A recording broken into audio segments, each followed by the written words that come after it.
Pelanggaran pemilu kian telanjang.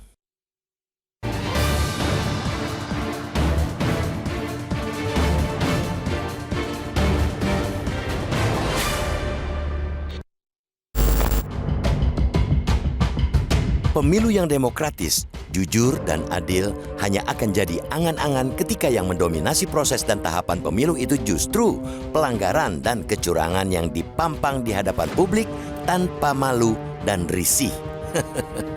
Ironisnya, tanda-tanda itu kian terlihat hari-hari ini di saat pelaksanaan pemilu 2024 hanya tersisa kurang dari 40 hari lagi.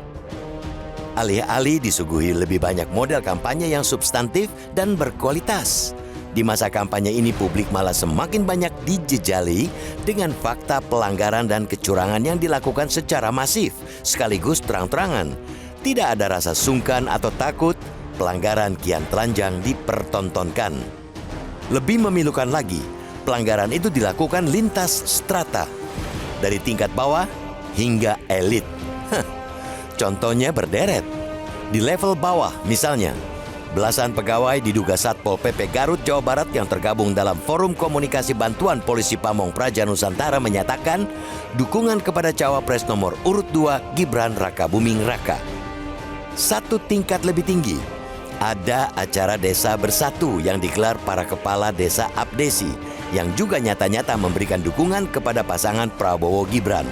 Naik lagi, beberapa waktu lalu terungkap dugaan adanya fakta integritas penjabat Bupati Sorong, Yan Pitmoso, dan Kepala Badan Intelijen Daerah untuk memenangkan Capres Ganjar Pranowo.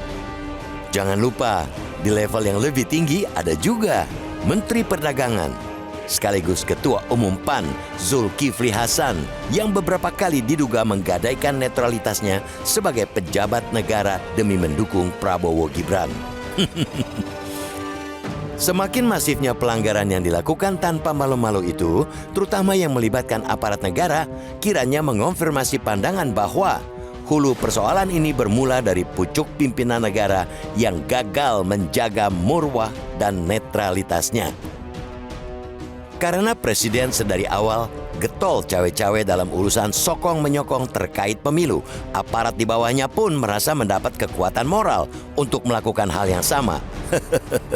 Lantaran presidennya kerap mengintervensi, petugas di lapangan pun tak ragu melakukan pelanggaran atau kecurangan. Ibarat air, pelanggaran berhulu di atas, mengalir dan bermuara ke bawah. Masif dan sistemis.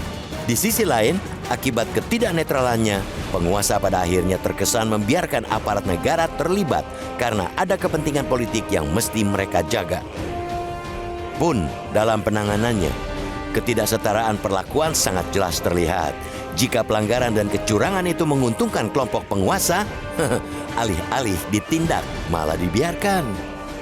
Sebaliknya, bila pelanggaran diduga dilakukan oleh kelompok yang berseberangan, tindak lanjutnya amat cepat dan sigap. Kalau sudah begini, sulit pula kita berharap pada kepolisian, Bawaslu, maupun sentra penegakan hukum terpadu atau Gakumdu. Dalam beberapa perkara, mereka seperti macan ompong. Bahkan ketika muncul rencana pembentukan sentra pemilu curang yang disampaikan Menko Polhukam Mahfud MD, publik pun masih skeptis. Apakah lembaga itu nanti betul-betul dibentuk sebagai kekuatan baru demi melindungi pemilu dari kecurangan dan pelanggaran dalam bentuk apapun? Atau lagi-lagi ini sekadar gimmick dan hanya jadi alat kekuasaan? Kalau demokrasi ingin benar-benar hidup di negeri ini, mestinya tidak ada lagi keraguan untuk menindak yang curang dan memberi sanksi yang mestinya netral, tapi malah cawe-cawe. Kecuali memang negeri ini ingin mengubur lagi demokrasi. Kita jelas menolak itu.